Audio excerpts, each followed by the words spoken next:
The United Nations brokered truce in Yemen is the first nationwide agreement since 2016. Save the Children organization says the truce will give Yemeni children respite from atrocities and violence of the war. Local human rights organization reports that Houthi militia has committed grave violations in Taiz during the last month. Welcome to Yemen Today TV. This is the English news with me, Shaza Abdelbey.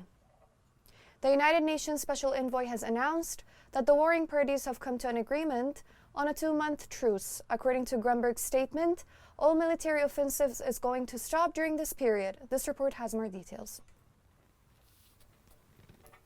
Yemen's warring parties lay down weapons for the first nationwide truce since 2016. The Houthi militia and the coalition have both agreed to observe the 2-month truce, which took effect on the first day of the holy month of Ramadan. According to the truce, the parties agreed to halt all offensive military air, ground, and maritime operations inside Yemen and across its borders. They also approved fuel ships' entry into Hodeidah ports and commercial flights to operate in and out of Sana'a airport to predetermined destinations in the region. They further agreed to meet under the auspices of the UN Special Envoy to open roads in Taiz and other governorates. Previous ceasefires have been ineffective.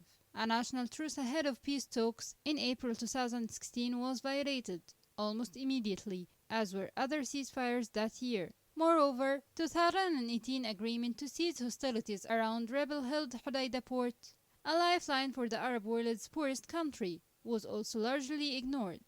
Many citizens are optimistic about the ceasefire, as it comes with Ramadan, which gives a lot of hope. Swedish diplomats stated that the success of this initiative will depend on the warring parties' continued commitment to implementing the truce agreement, with its accompanying humanitarian measures. Yemen's stubborn war has killed hundreds of thousands, directly or indirectly, and displaced millions, triggering the world's worst humanitarian crisis, according to the United Nations. The U.S. Special Envoy for Yemen said that 7 years of war have inflicted a lot of pain, so he urged all conflict parties to adhere to the terms and pave the way towards a sustainable ceasefire and inclusive political peace process. However, questions remain unanswered whether the 2-month truce between the Houthi militia and the coalition will hold, or warfare would devour the Yemeni victims.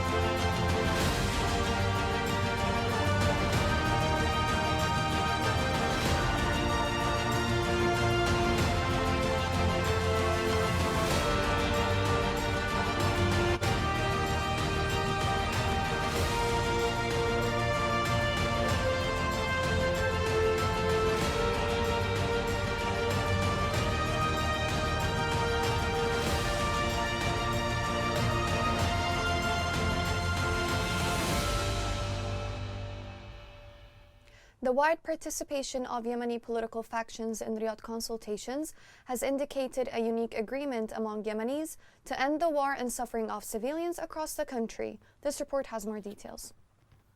Yemeni groups taking part in the Riyadh dialogues have demonstrated a high level of agreement and enthusiasm for their country's future. The Gulf Cooperation Council is hosting the discussions at its headquarters in Riyadh. They began on Wednesday and will end on April 7th. The GCC's Assistant Secretary General for Political Affairs and Negotiations, Dr. Abdelaziz Hamad, stated that these Yemeni parties' agreement exceeded expectations. He stated that the Iran-backed Houthi militia still has time to participate in negotiations, and other parties who have encountered roadblocks on their way to Riyadh still have the chance to participate. We hope that they can make it and that they have the window to do so before the end of the week, said Hamad. He added that the Houthis have been invited and their presence helps Yemen unite ranks. If they choose not to attend, Yemeni parties already present represent 90% of Yemen's political society, and they will come up with positive recommendations, according to Hamad. He provided a synopsis of the second day of discussions. According to him, discussions were extremely successful and everyone agreed to work together for Yemen's future. The discussions on Thursday focused on political, economic, security, social, humanitarian, and media elements of Yemen's crisis. The conversations were primarily concerned with analyzing the current condition of things. We were astonished by the parties' agreement and their interest in Yemen's future, Hamad continued, saying that the meetings were friendly and cooperative. He indicated that foreign groups will begin voicing their opinions during the discussions next week. The negotiations will continue on Sunday. They will face the trials that have been set before them. Participants will meet with Yemen's government on Monday. They will revisit the concerns discussed during the first week on Tuesday, and suggestions will be made on Wednesday and Thursday. Despite the discrepancies between the parties, Ahmed Al-Saleh, one of the participants in the political track, stated that the second day of discussions went smoothly. He stated that the conversation was moderated and that everyone had the opportunity to discuss their views openly. Everyone was accepting of all differences and disagreements. They were patient, especially when it came to long-standing disagreements, he noted, while emphasizing the extremely optimistic odds of reaching an agreement on important remaining concerns. Save the Children organization has announced that the truce in Yemen will have a positive impact on Yemeni children, and it will give them a respite from the atrocities and violence of the war. This report has more details.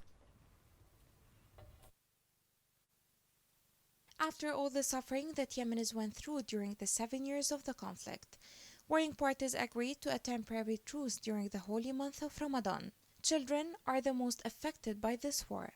They're getting tortured, injured, and killed.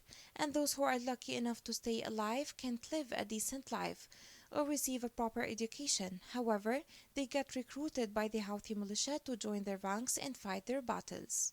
Save the Children welcomes a 2-month truce announced yesterday by parties to the conflict in Yemen as a potential respite for children and their families suffering through the country's 7-year conflict. The truce is slated to come into effect immediately at the start of the Muslim holy month of Ramadan.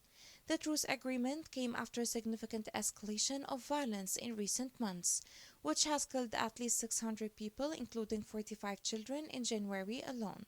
As Yemen marked its 7th year of conflict last month, a report by Save the Children under the name of No Place is Safe included a survey of 400 children from 8 of Yemen's 21 governorates. It was a stark reminder that children and families are paying the heaviest price of this brutal war. Save the Children's country director for Yemen said, "This truce is welcome news, and we hope it will mean that children in Yemen will receive a much-needed respite from all the violence of the past 7 years." Over the last few months, we have seen a significant increase in fighting, coupled with tightened virtual blockade of main ports and airports, leading to acute economic crisis, which is exacerbating the humanitarian needs of civilians to a great extent. Yemenis are exhausted and are hoping this announcement is a step in the right direction. Many have seen loved ones die before their eyes, and almost their house has been heavily impacted by the conflict. This is the bleak reality for children trying to survive in some of the worst humanitarian crises in the world. However, we must continue to work together to ultimately bring the humanitarian crisis to an end. Save the Children calls on warring parties to respect international humanitarian law and international human rights law, and take all adequate measures to protect civilians and civilian structures in times of conflict. In an open letter to the UK's Home Secretary, the humanitarian sector, including Save the Children, warns of catastrophic consequences for people in Yemen if proposals to proscribe the Houthis go ahead. Yemen's intractable war has killed hundreds of thousands directly or indirectly and displaced millions, triggering the world's worst humanitarian crisis, according to the United Nations. Previous ceasefires have been ineffective. A national truce ahead of peace talks in April 2016 was violated almost immediately, as were other ceasefires that year. A 2018 agreement to cease hostilities around rebel-held Hodeidah port, a lifeline for the Arab world's poorest country, was also largely ignored. However, warring parties seem to welcome the latest initiative, and the fact that it comes with Ramadan gives us a lot of hope.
a human rights center documented 141 cases of violations against civilians in Taz last February.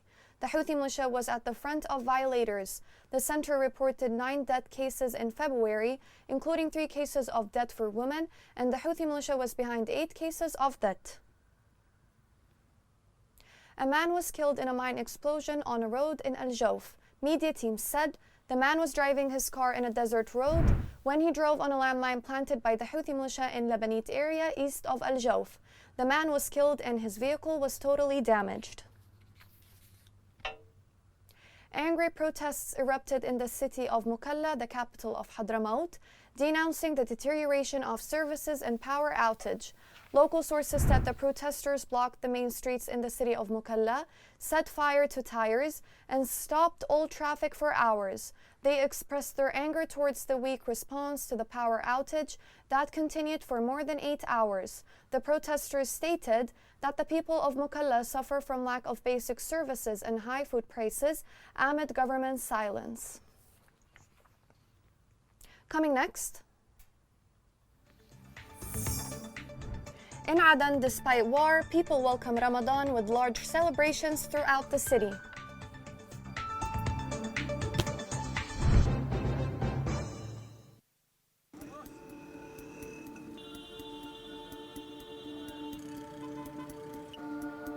راتب الواحد 120 ألف والكيس الدقيق ب18 ألف والكيس السكر اليوم ب20 ألف.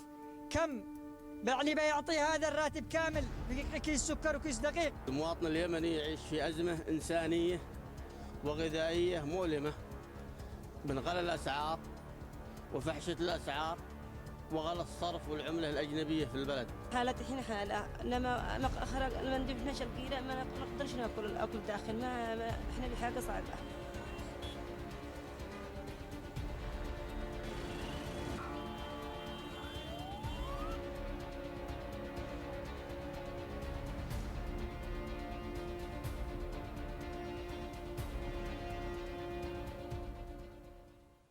Welcome back. In Hodeidah, there are many traditions people do to celebrate Ramadan. This report has more details.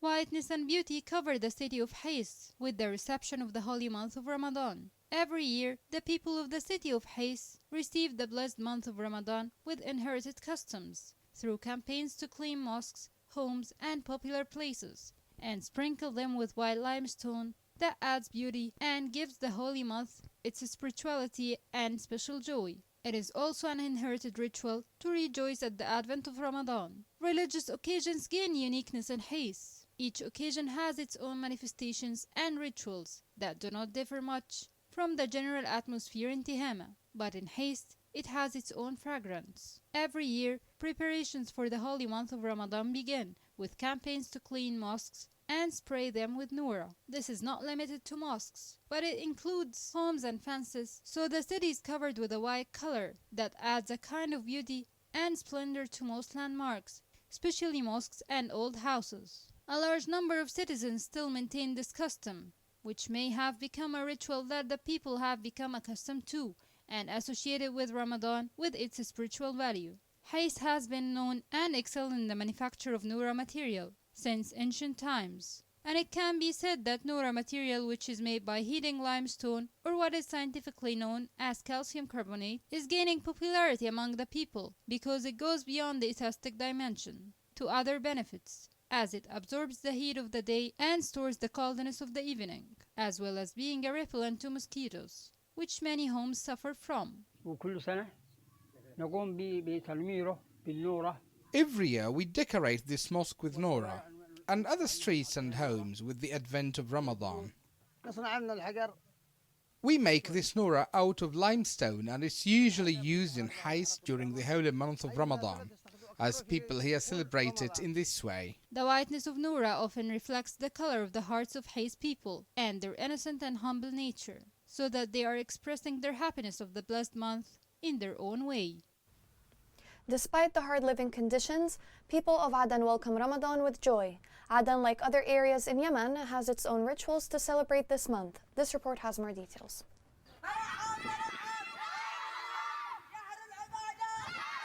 As the month of Ramadan approaches, many rituals and customs come with it, which have remained alive among Yemenis. Aden is one of the Yemeni cities rich in ancient heritage, celebrating the start of Ramadan. نحن اليوم نتواجد في إحدى أحياء مديرية كريتر. We are in Crater, which is one of the districts in Aden. This district is known for its social bonds. Children, youth and adults are celebrating the coming of the blessed month of Ramadan. Among the celebration of Ramadan in Aden are the joyful scenes and the multiple atmospheres that children draw to express their joy. Despite obstacles and difficult circumstances, they insisted on reviving this occasion, which was embodied by the child Saleh Jalal in his traditional idea of collecting a number of plastic bottles and hanging them in the streets, with the participation of a number of children because they couldn't buy Ramadan lanterns.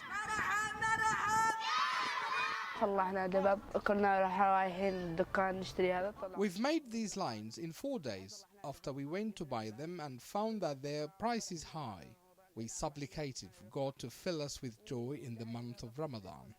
People in most neighborhoods of Aden, along with their children, enjoyed in an atmosphere full of joy and vitality, with various rituals that varied between decorations and religious songs. We are the people of Aden. We adore the joy of Ramadan despite the circumstances, high prices, and the non-paid salaries.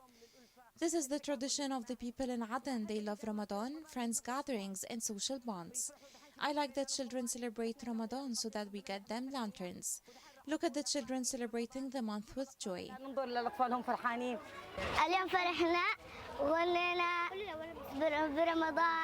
Tonight we celebrated the month of Ramadan. We sang Ramadan songs and they gave us lanterns. Scenes of celebrations bring to mind children who had such a celebratory presence before their death. Every time we celebrate with children, we remember Gawad, who was celebrating, and may God rest him in peace. He was dear and he loved these celebrations. Thank God we've been able to make all of these children happy. The rituals of the blessed month of Ramadan remain a living witness to the nobility of the Yemenis and their distinction with their heritage. Massam Project announced last week 1,353 mines planted by the Houthi militia. Massam Project said that its operation teams removed more than 6,000 mines during March, bringing the total number to more than 300,000 mines. The batch number 8 of the Saudi oil derivatives grant arrived at the port of Aden.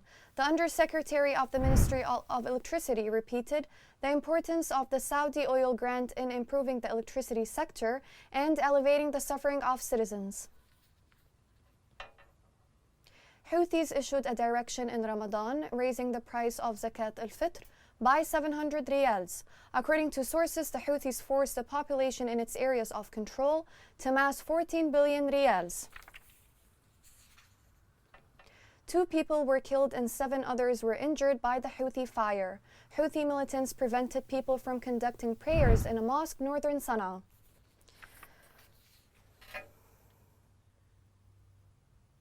Here's a reminder of the main headlines. The United Nations brokered truce in Yemen is the first nationwide agreement since 2016. Save the Children organization says the truce will give Yemeni children respite from atrocities and violence of the war. Local human rights organization reports that Houthi militia has committed grave violations in Taiz during the last month. This is the end of the news. Thank you for watching.